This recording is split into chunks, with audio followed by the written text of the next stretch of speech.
이 어려운 때일수록 더욱더 경건하게, 더욱더 거룩하게, 더욱더 절제된 삶, 우리의 삶을 내 스스로가 절제해 가는 겁니다. 최소한의 말, 최소한의 생활, 또 최소한의 누림, 이 모든 것들 우리가 감내해 가게 될 때에, 그때에 우리가 뭔가를 또 이루어갈 수 있게 됩니다. 그것이 강제적으로 되어져서는 안 되죠. 스스로가 지금은 낮출 때고, 생활을 절제할 때고, 생각을 절제할 때고, 말을 절제할 때고, 더욱더 우리 믿음의 성도들은 더 하나님의 거룩하게, 그리고 경건하게 우리의 삶을 다듬어 갈 때입니다. 그러니까 최소한의 활동이 필요한 거예요. 최소한의 활동. 어떤 일을 이룹니다.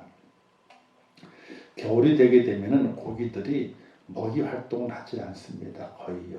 물고기들이 먹이 활동을 하지 않습니다. 근데 살아야 되겠거든요. 근데 먹이는 먹이 활동 못하는 건 너무 추우니까. 그럼 어떻게 하느냐? 그 살기 위해서는요. 최소한의 움직임을 합니다. 최소한의 움직임. 겨우 숨만 쉬는 거예요. 물고기들이 숨만. 그리고 따뜻한 봄이 와서 이제 위에 얼었던 얼음이 다 녹기를 기다리는 거예요. 활동을 많이 하게 되면요. 죽어요. 그래서 활동을 많이 하지 않고 움츠려듭니다. 꼼짝하지 않습니다. 그리고 위에 얼음이 다 녹아서 이제 봄이 올 때를 기다립니다. 그것이 그 미물들이라도 그런 지혜로움이 있어요. 우리 사람이 그런 지혜로움을 가져야 됩니다. 강제적으로 하는 것은 의미가 없습니다. 괜히 불만만 나오게 되고 불평만 나오게 되죠. 그러나 자발적으로 우리의 삶을 최소화하고 또 기업과 모든 것들은 거기에서 또 해야 할 것만 하고 나머지들은 최소화하고 정상적으로 하지만은 최소한의 것을 구별을 잘 찾아서 할 수 있는 그런 지혜로움이 필요하게 되는 겁니다. 그래서 더욱더 우리가 세상의 소리가 많지만은 더욱더 우리가 삶 속에 거룩함과 경건함을 찾아가고 우리의 삶을 절제함으로 잘 다듬어 가게 되면 이 위기를 잘 이겨낼 수 있습니다. 기억하시면서 기도하시고 또 그런 삶의 모습을 만들어 갈 수 있기를 바랍니다. 오늘날 말씀의 제목은요. 기이한 하나님의 사랑이다. 기이한, 이상한 하나님의 사랑이다. 하나님의 사랑이 이상한 거예요. 하나님께서 사랑을 주시는 방법이 이상한 거예요. 그 이상한 하나님의 그 사랑을 함께 나누면서 은혜를 받고자 합니다. 사랑이라고 말하게 되면요. 사랑은 달콤한 사랑을 이야기하게 되죠. 씁쓸한 사랑은 좋은 것이 아니거든요. 사랑을 이야기하게 될 때에 달콤한 사랑을 이야기하게 됩니다. 근데 하나님께 우리 사람을 사랑하게 될 때에 하나님의 선하심과 인자하심이 영원하죠. 영원하십니다. 근데 그 하나님께서 사람을 사랑하시는 방법이 좀 기이한 방법으로 사랑을 하십니다. 달콤하게 사랑하시는 것이 아니라 다른 방법으로 우리에게 사랑을 허락하시는 하나님의 모습을 볼 수가 있게 됩니다. 그 원인적인 것은 우리에게 있었죠. 왜 그렇게 하나님께서 달콤한 사랑이 아니라 정말 이상한 사랑으로 우리에게 사랑을 주실 방법을 찾아내 가시는가? 바로 오늘 우리의 모습 때문에 그렇습니다.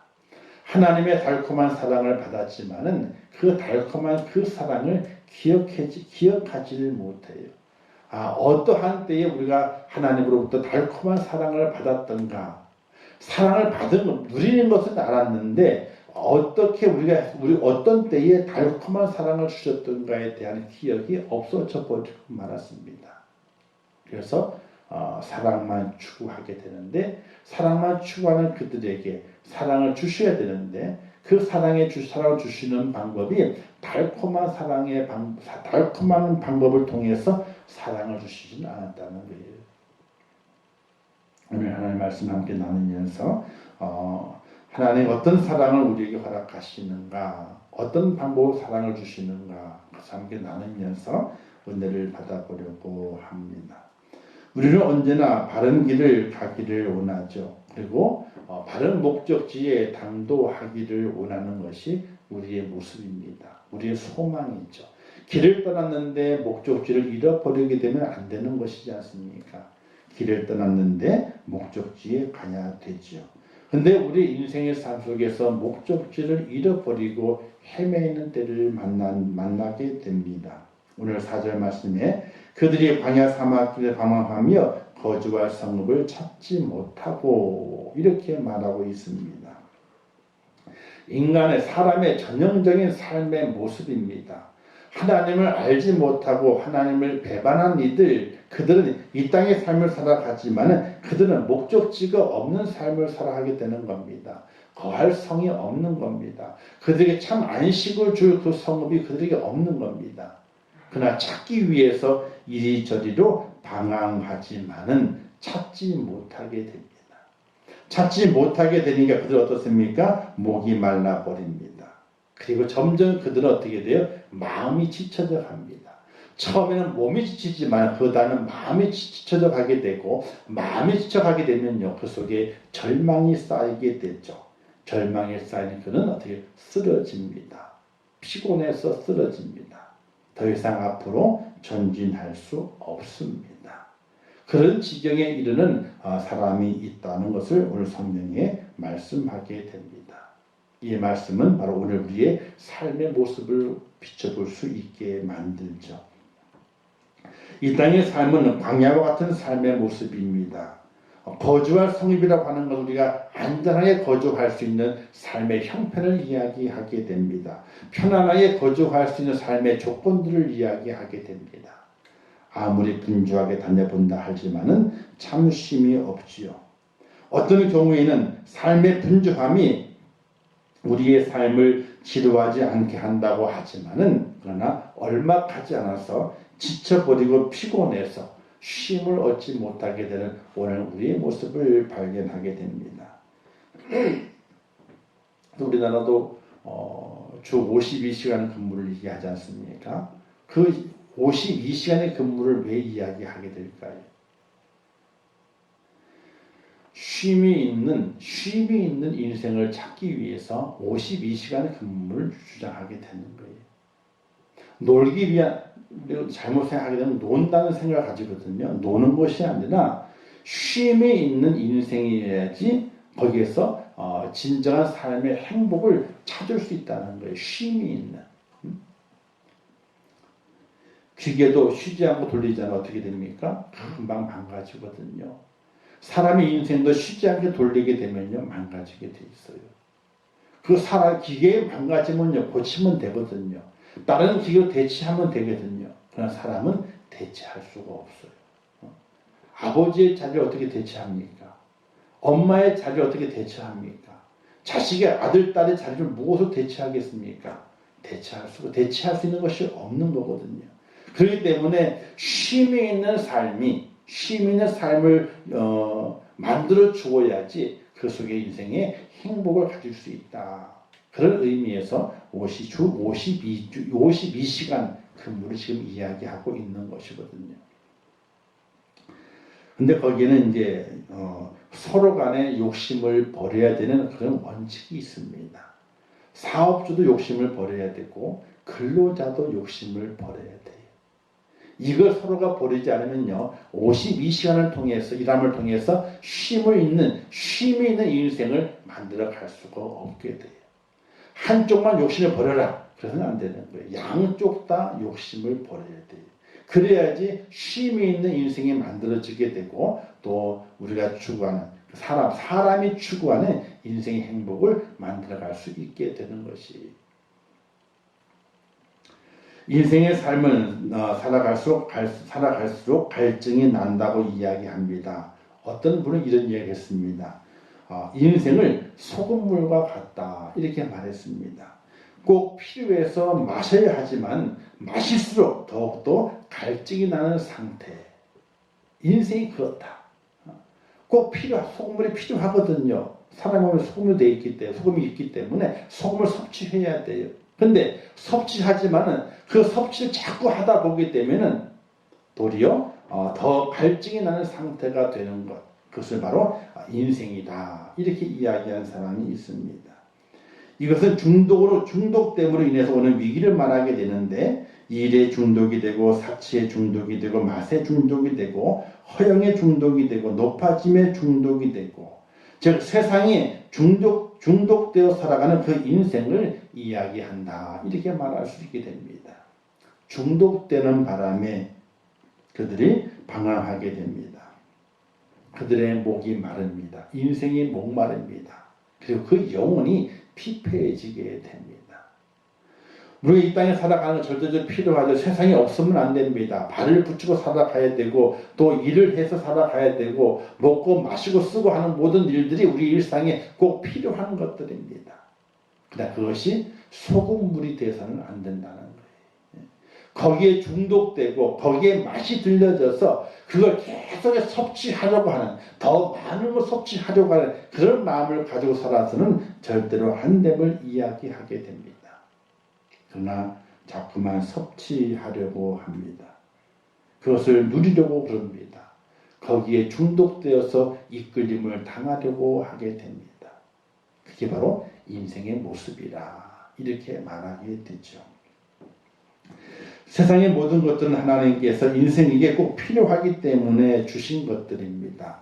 세상에서 필요하지 않는 것이 아무것도 없습니다. 다 필요합니다. 돌 하나라도 꼭 필요합니다. 베드로가 사도행전을 보게 된 베드로가 환상을 보게 되죠. 고넬료를 만나기 전에 환상을 봅니다. 하늘에서 보자기가 3번 내려오게 되죠. 거기에 세상에서 각종 4발 가진 짐승이 다 들어있었습니다. 이 4발 가진 짐승은요, 세상에 있는 모든 것들을 말할 수 있게 되는 것입니다.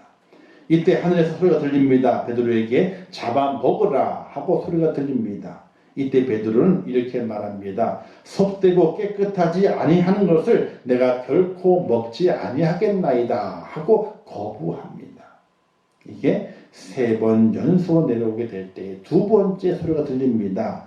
하나님께서 깨끗하게 하신 것을 내가 섭되다 하지 말라. 이렇게 말씀하시게 돼요. 그리고 보자기가 3번째 내려왔다가 올라가게 됩니다. 그리고 그 다음에 고넬료, 이방, 로마의 백부장인 고넬료가 보낸 그 손님이 베드로를 찾아오게 되는 과정이 그 이후에 전개가 됩니다. 세상의 모든 것들은 하나님이 창조하신 것입니다. 하나님 모든 창조하실 때마다 보시기에 좋았도록 하셨습니다. 다 선합니다. 그러나 그 선함에 취하여 중독이 되면 안 되죠. 거기에는 참심이 없습니다. 세상에는 참심이 없고 우리를 방황하게 만드는 것밖에 없다는 사실입니다. 그는 우리를 하나님께 건져주시기 위해서 바른 길로 인도하시기 위하여 참심을 주신다고 우리가 말씀하시게 되는데, 이렇게 말씀하시게 되죠. 나는 마음이 온유하고 겸손하니 나의 멍에를 메고 내게 보으라. 그리하면 너희 마음이 쉼을 얻으리라. 이렇게 말씀하십니다. 하나님은 이 모든 갈증과 또 지침 또 상실함의 원인이 어디에 있느냐를 말하게 되게 될 때에 왜 우리가 방황하게 되느냐, 왜 우리가 거주할 성읍을 찾지 못하게 되느냐, 왜 우리가 목말라 있고 우리의 영혼이 피곤하고 우리의 영혼의 모든 것들이 탈진되어 있게 되느냐, 그것을 말하게 될 때에 하나님을 떠났기 때문이라. 이렇게 말씀하시게 됩니다. 사람은 영혼을 가진 영적 존재입니다. 하나님과 영적 교감이 이루지 못하게 되면요, 갈급하게 되죠. 우리의 마음이 이리저리 헤매게 됩니다. 하나님을 떠난 인생은 바른 길을 떠난 인생이요, 그런 사망의 길을 잃어버리고 방황하며 물과 양식만 떨어진 상황과 같은 매우 곤란한 지경에 처한 그런 연약한 인생의 모습인 것을 말하게 됩니다. 그에게는 필요한 것이 있습니다. 생수의 근원이 되시고 생명이신 하나님이 필요하게 되고 하나님의 말씀이 필요한 인생이 되는 것입니다.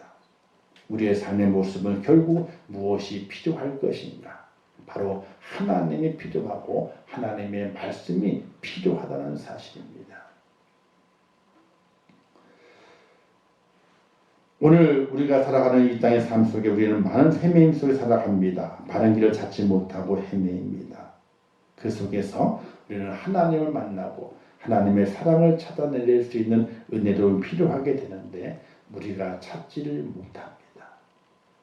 내가 하나님의 사랑을 찾을 수 있다면 참 좋은데, 내가 하나님의 은혜를 찾을 수 있다면 참 좋은데, 그러나 사람이 그걸 찾아낼 수가 없다는 것이지. 그럼 하나님의 사랑은 어떻게 우리에게 주어지게 되느냐? 방황하는 우리에게, 또 줄인 우리에게, 피곤한 그 영혼이 어떻게 하나님의 그 사랑을 찾을 수 있고 그 하나님의 사랑 가운데 거할 수 있게 되느냐? 성경이 이렇게 말하게 됩니다.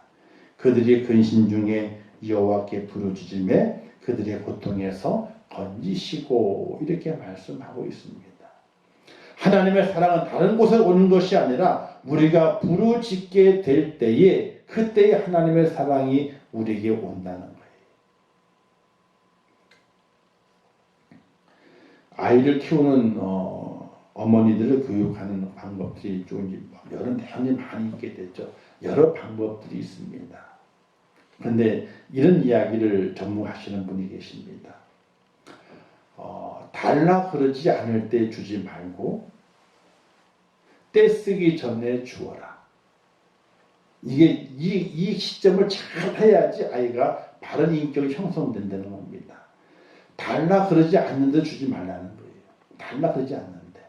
근데 때 쓸 때까지 기다리지 말라는 거예요. 때 쓰기 전에 주라는 거예요. 요 시점이 참 중요하다는 거예요. 달라 그러지 않을 때 주게 되면요, 그것이 귀하고 고마운 줄 모른답니다. 근데 때 쓸 때에, 때가 쓸 때까지 가잖아요. 그러면요, 그 아이의 마음에 상처가 된대요. 근데 그 시점을 찾기가 참 어렵다는 거예요. 근데 그 아이를 유심히 살피고 관찰하고 또 그 양육해 가다 보게 되면 그 시점이 있다는 거예요. 이것이 필요하다 그러는구나.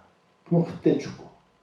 그리고 때 쓰기 전까지, 때 쓰기 전에 그걸 맞춰가지고 또 주는 그런 기회를 잘 포착한다는 것이. 그리고 그 아이의 그 마음이 성장이 어떻게, 그 마음이 달라 그러는 욕구도 생기고, 그냥 그것 속에서 불평과 불만은 없고, 그런 상태의 모습으로 그 아이의 마음이 자랄 수 있다는 거예요. 근데 우리 어떤 경우는 이렇잖아요. 달라 그러지 않는데 막 줘요. 아이가 그거 필요도 없는데 원하지 않는데 막 쏴주는 거예요. 그냥. 그러면 귀한지 몰라요. 필요한데 사용하지 몰라요. 그런 지혜로움이 없어지게 돼요. 근데 또 어떤 분은요, 그냥 울고 떼쓰고 뒹굴 때 그때 주는 거예요. 그때 주는 거예요. 그러면 그 아이의 마음 뭐가 있는 거면 상처가 있는 거예요. 무엇에 대한 상처? 같이 욕구 불만에 대한 상처. 또 그리고 부모는 나를 어떻게 돼? 나에게 관심이 없다고 하는 그 상처. 그 상처가 어린 나이에 그 상처를 받는다는 것이. 사랑하는 성도 여러분, 오늘 우리 땅에 살아가게 될 때 우리가 왜 헤매게 되고, 왜 우리가 갈증을 느끼게 되고, 왜 우리가 삶의 피곤함을 느끼며 살아가는 연약한 인생이 되고 있는가? 바로 하나님의 사랑을 느끼지 못하고 하나님의 사랑을 받는 그 은혜가 우리에게 없기 때문에 그래요. 그럼 우리는 어떻게 해야 될 것인가? 하나님의 사랑이 필요함을 우리가 말할 수 있어야 돼요.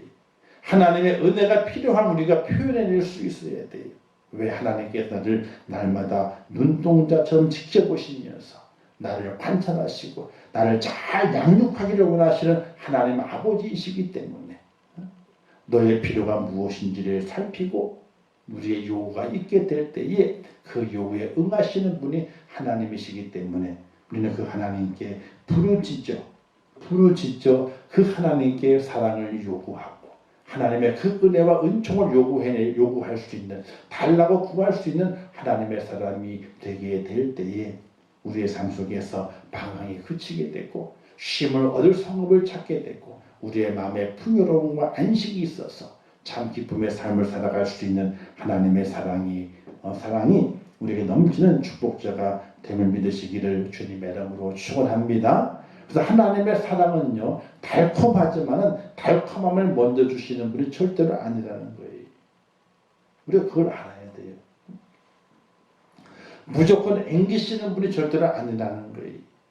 우리의 필요함의 욕구가 일어나게 될 때에, 그때 우리에게 그 사랑을 주어서 그 필요가 잘 사용될 수 있도록, 능력을 발휘할 수 있도록, 그것이 우리에게 정말 하나님의 사랑이 정말 귀하구나, 값지구나, 그 가치를 알 수 있게끔 하나님의 그 때에 맞추어서 우리에게 사랑을 주시게 되는데, 그 때가 바로 내가 부르짖어 기도하게 될 때에, 부르짖게 될 때, 그 때가 하나님께 내게 사랑을 주시는 때임을 하나님이 아시고 내게 공급해 주시는 은혜를 내게 베풀어 주신다는 사실이에요.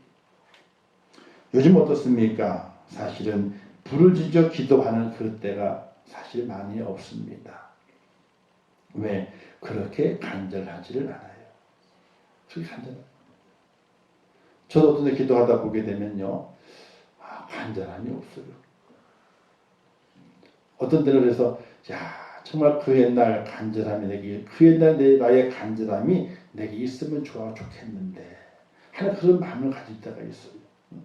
근데 지금은 그 옛날 그 간절함이 기도를 해봐도 그렇고 또 성경을 보면서 말씀을 준비해 가는 과정 가운데서 그렇고 정말 그 옛날에 그 간절함이 없어요.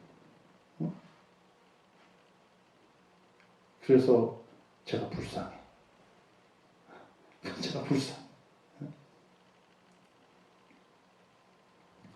정말 옛날에 힘들게 살았거든요. 진짜 힘들게 살았어요. 우리 권사님도 그렇게 했지만은 연탄 들여놓고 기분이 좋잖아요. 겨울에. 제가 그랬어요. 연탄을 100장, 200장 들여놓은 다음에 기분이 되게 좋은 거야. 연탄을 들여놓고. 연탄이 연탄이 뭐라고. 다른 집은 다 가스떡으로 그랬는데 그 집은 개조를 안 해가지고 연탄 떼는 집이었어요. 조금 싼 집이었지. 주공 아파트였었는데 연탄 떼는 집이었단 말이에요. 다른 집은 다 가스 떼니까요. 그 집은 주인이 개조를 안 해줘가지고 연탄 떼는 집이었어. 또 5층에 살 때. 5층까지는 매달이 더 붙어요. 그 배달료가 있어가지고. 근데 그 연탄을 작은 방 베란다에다가 착 쌓아놓는 거거든요. 딱 한 200장을 딱 쌓아놓자 그러면요. 배가 불러. 기분이 그렇게 좋아. 그거 못 느껴보신 분은 몰라요. 그거요.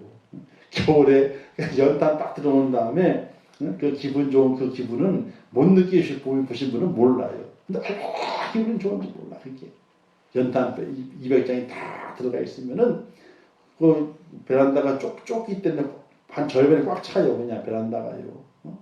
그러면 기분이 엄청나게 좋아.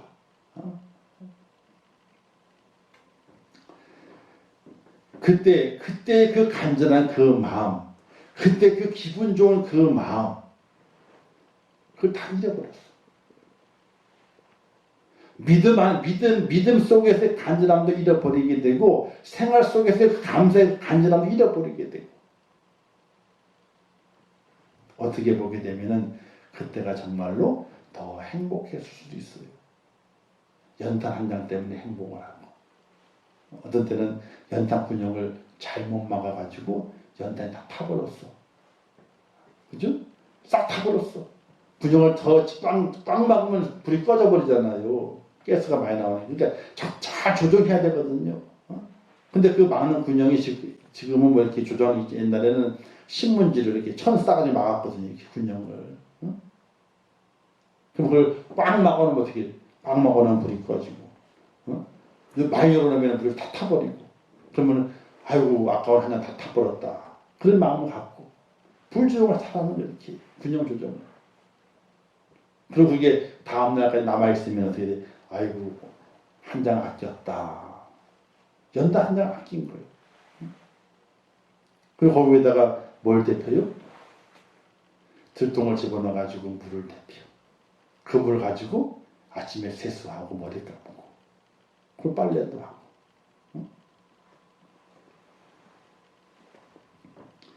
그때의 그 따뜻한 그 물의 감사. 지금은 수도꼭지만 틀면 어떻게 돼요? 뜨거운 나오잖아요. 감사가 없죠, 그냥. 감격해 하질 않아요. 근데 그 당시 연탄불에 대고 데워놨던 그 물, 뜨거운 물 한 바가지가 추운 겨울에 손과 얼굴 씻을 때에 정말 따뜻하게 만들고 깨끗하게 세수할 수 있는 그 물이 되었을 때에 그 따뜻함의 그 감사함이 그때는 있었거든요. 지금 꼭지만 틀면은 수돗물이 뜨거운 물이 콸콸 나오는데 불구하고 감사가 없잖아요. 당연히 나오는 것이니까. 사랑하는 성도 여러분, 오늘 우리가 하나님의 사랑이 이 땅에 매번 사랑이 내려왔지만 우리가 부르짖어 간절함을 그 사랑을 받고 살아왔지만 오늘 현대의 우리의 모습 가운데서는 부르짖는 그 간절함이 없다는 거예요. 급하진 않아요. 애잔함이 없어요. 주시면 주시고 안 주시면 안 주시고, 아니 그것도 아니야. 그냥 예배드리고 찬양하고 기도는 그 순간에 섞여서 기도하고, 그리고 예배가 마쳐지게 되면 성도로서의 본분을 다했구나, 이 시간을 지켰으니까, 그리고 위로받고 가는 거예요. 뭔가 간절함을 가지고 하나님의 사랑을 받고 하나님의 그 은혜를 받아서 내 삶의 그 방황함을 끝내고 내 삶의 갈증을 끝내고 내 영혼의 피곤함을 끝내는 그런 어떤 그 은혜의 체험과 사랑의 그 체험을 받고자 하는 간절함보다는 그냥 내가 성도이기 때문에 성도의 자리를 잘 지켰다, 예배 잘 드렸다, 그리고 거기에 위로받고 그냥 내 할 일을 다 한 것처럼, 그렇게 위로받고 지나가는 그런 성도들이 이 땅에 얼마나 많이 있는지 몰라요. 하나님을 잃어버리고 말씀을 잃어버리고 세상 속에 헤매고 있음에도 불구하고 목적지가 없이 감에도 불구하고 참 힘을 들이지 못하고 살아가고 있음에도 불구하고 거기에 대한 갈증이 없이 갈망이 없이 부르짖음이 없이 살아가는 성도가 얼마나 많이 있는지 몰라요. 그냥 예배가, 그냥 교회 다니는 것이 인생의 삶의 액세서리처럼 그렇게 느끼며 살아가는 성도가 얼마나 많이 있을까요? 정말 많아요.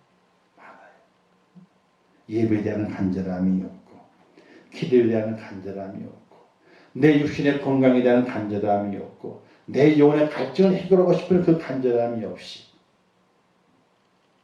그저 세상에서 뭔가 얻기 위해서, 세상에서 뭔가 위로를 받기 위해서, 세상에서 뭔가 내가 체험을 얻기 위해서 세상을 바라보는 사람들이 이 땅에 얼마나 많이 있는지, 그 중에 성도도 함께 끼어서 세상에 헤매고 있는 그 성도가 많이 있다는 것을 바라보게 될 때에 하나님께서 얼마나 안타까워 하시겠냐는 겁니다. 사랑하는 성도 여러분, 광야 사막길에서 방황하며 거할 성을 찾지 못하는 인생의 모습이 아니라 목이 말라 줄이면서 그 영혼이 피곤해서 그 영혼이 피곤하여 쓰러져 있고 절망 중에 있는 그런 성도의 모습이 아니라 우리의 삶에 염려가 있고 근심이 있고 환란이 있다 할지라도 내 허물과 죄로 말미암아 하나님의 심판으로 말미암아 내 삶에 고통이 온다 할지라도 그 속에서 하나님에 대한 갈증이, 하나님에 대한 그 갈망이 더욱더 새롭게 일어나는 축복자가 꼭 될 수 있기를 주님의 이름으로 부탁을 드립니다. 부르짖어 기도할 수 있는 은혜가 필요하게 되는, 우리가 사랑을 요구할 때에 그때의 사랑이 옵니다. 우리가 은혜를 하나님께 요구하게 될 때에 하나님의 그 은혜가 우리에게 옵니다. 그 사랑이 와야, 그 은혜가 와야 우리에게 바른 길로 인도되는 하나님의 축복자가 되는 것입니다. 갈 바를 알지 못하고 헤매는 우리들에게 갈 길을 열어주시게 되고 거주할 성읍을 준비해 주시어서 하나님의 사랑으로 말미암아 새 힘을 얻는 참 힘을 얻는 축복자로 우리를 세워주시게 되는데, 부르짖지 아니하면, 하나님의 그 사랑을 요구하지 않으면, 하나님의 그 은혜를 요구하지 않으면 그 사랑과 그 은혜는 우리의 것이 되지 못한다는 것입니다. 이런 말씀 있지 않습니까? 천국은 침노하는 자의 것이다, 이렇게 말씀하고 있습니다. 하나님의 사랑은요, 빼앗는 자의 것이에요. 하나님의 은혜는요, 빼앗는 자의 것이에요. 그 옛날에는요, 뺏기 위해서 기도의 경쟁이 됐잖아요. 뭐 저희 때도 뭐 그런 기도를 많이 가죠. 기도원을요. 가면은 누가 소리 지르잖아요. 그러면 더 크게 소리 질러. 왜? 저 친구 기도 들으시느라고 내 기도를 안 드신다 이거야. 왜? 소리가 크니까 더 소리 지르는 거예요. 그래서 한두 시간 산기도 내려오면 다 목이 쉬어가지고 말을 못해. 목이 쉬어가지고 말이 안 나와. 목이 툭 불어가지고. 그걸 보면 서로 막 웃어. 막 웃어. 그러면서 그 마음에 위안이 돼요. 목이 쉰 것 때문에 위안이 돼. 야, 내가 하나님께 부르짖어 기도했단 말이지. 야, 하나님 분명히 들으셨을 거야. 그게 위로가 돼. 기쁨 내려가요. 근데 목이 안 쉬었어. 그러면요, 내가 기도를 세게 안 했나? 내 기도를 안 들으셨나? 마음이 불안한 거예요. 마음이 불안해. 그때 그랬어요. 또 계속 기도하고 있잖아요. 자, 기도 끝났는데 계속 기도하고 있으면 어떻게 해야 돼? 계속 기도하는 거예요. 똑같은 기도 하는 거예요. 왜? 간절하게 기도하면 하나님 들어주신다는 그 마음 때문에 내가 저 친구보다 더 간절하게 기도해야 될 거야. 그래 응답받지. 이런 기도의 경쟁이 있었어. 오늘 우리에게 그와 같은 마음의 자세가 필요합니다. 우리 인생이 헤매지 않기 위해서는요. 하나님의 말씀을 떠나지 않기 위해서는 하나님의 사랑 가운데 셈을 얻고 피곤한 인생길에서 벗어나기 위해서는 참 쉼을 얻기 위해서는 오늘 우리에게 필요한 것이 있습니다. 고난과 역경, 환난, 근심 중에 고통 중에 하나님께 부르짖으라. 하나님께 부르짖으라. 오늘 110편 말씀의 내용이 다 그 말씀이에요. 그 말씀. 자, 6절 말씀에 그들이 근심 중에 여호와께 부르짖으매라고 말씀했죠. 그리고 13절에도 이에 그들이 그 환난 중에 여호와께 부르짖으매라고 말씀하고 있어요. 또 28절 말씀에서도 그들의 고통 때문에 여호와께 부르짖으매 이렇게 말씀했어요. 자, 왜 하나님의 사랑이 기이한 사랑이냐, 이상한 사랑이냐? 우리의 고통 속에서 부르짖을 때에 하나님께 우리를 사랑해 주신다는 거예요. 우리의 고통 중에 환난 중에 부르짖게 될 때에 그때의 사랑을 주신다는 거예요. 무조건 사랑을 주시는 것이 아니라 우리의 고통 중에 부르짖을 때 그때 하나님께서 사랑을 주신다는 거예요. 그 하나님의 사랑은 기이한 사랑, 이상한 사랑이야. 고통을 동반하는 사랑이에요. 나의 고통, 사람의 고통, 인생의 고통을 동반한 그 부르짖음이 하나님의 사랑을 받게 되는, 정취하게 되는 통로가 된다는 것을 우리에게 말씀해 주시면서 하나님께서는 그 사랑을 우리에게 주시기를 원하신다는 거예요. 사랑하는 성도 여러분, 이 마지막 때는 더욱더 기도할 때입니다. 말씀으로 말미암아 경건의 앞장을 서야 되고 하나님을 의지함으로 부르짖어 기도할 때입니다. 우리의 삶에 고난이 있습니까? 환난이 있습니까? 그러나 그 고통 중에, 그 환난 중에 더 간절하게 하나님께 부르짖어 기도하신다면 하나님께서 그 고통 속에 우리를 건져내시게 될 것이고 바른 길로 인도하사 헤매지 않게 하실 것이며 우리의 삶의 고단함을 쉴 수 있는 참심의 성읍을 오늘 우리에게 허락해 주시옵소서. 하나님의 사랑으로 굳게 세우시는 하나님의 은혜가 있다는 것을 기억하시면서 부르짖어 기도해야 되겠다. 고난 중에 기도해야 되겠다. 아픔 중에 기도해야 되겠다. 환난 중에 기도해야 되겠다. 이 기도의 끈을 꼭 놓지 않는 하나님의 축복자가 되셔서 간절히 기도해, 부르짖어 기도해서 하나님의 응답을 이루어 참 인생 행복, 참 축복을 누리는 축복자가 꼭 될 수 있기를 주님의 이름으로 축원합니다. 기도하겠습니다. 참 좋으신 아버지 하나님, 은혜를 감사합니다. 저를 붙으셔서 오늘 귀한 말씀을 주셨습니다. 인생의 삶이 방황하는 삶이요, 지치는 삶이요, 쉼이 없는 삶의 모습입니다. 그것은 하나님의 말씀을 떠났고 하나님을 외면했기 때문에 우리에게 주어진 하나님의 심판임을 저희 깨닫게 도와주시옵소서. 이제 저희가 회복되어야 됩니다. 회복되는 것은 하나님의 사랑을 받아야 되고 하나님의 은혜를 누려야만이 회복될 수 있습니다.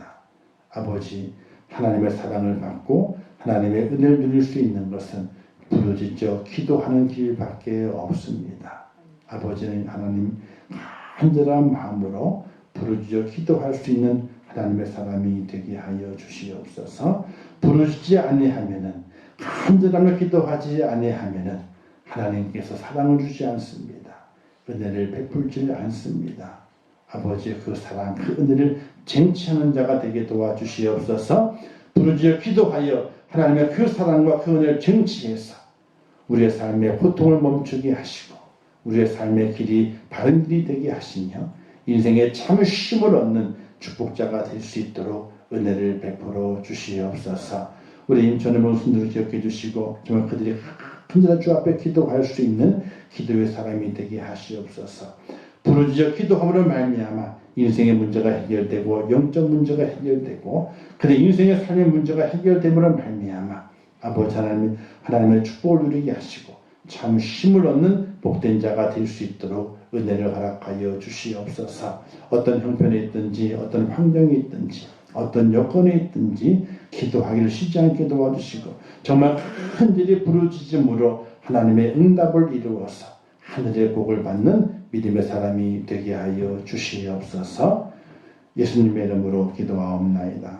아멘. 하늘에 계신 우리 아버지여, 이름이 거룩히 여김을 받으시오며 나라에 임하옵시오며 뜻이 하늘에서 이룬 것 같이 땅에서도 이루어지이다. 오늘날 우리에게 일용할 양식을 주옵시고 우리가 우리에게 죄 지은 자를 사하여 준 것 같이 우리 죄를 사하여 주옵시고 우리를 시험에 들게 하지 마옵시고 다만 악에서 구하옵소서. 내게 나라와 권세와 영광이 아버지께 영원히 있사옵나이다. 아멘.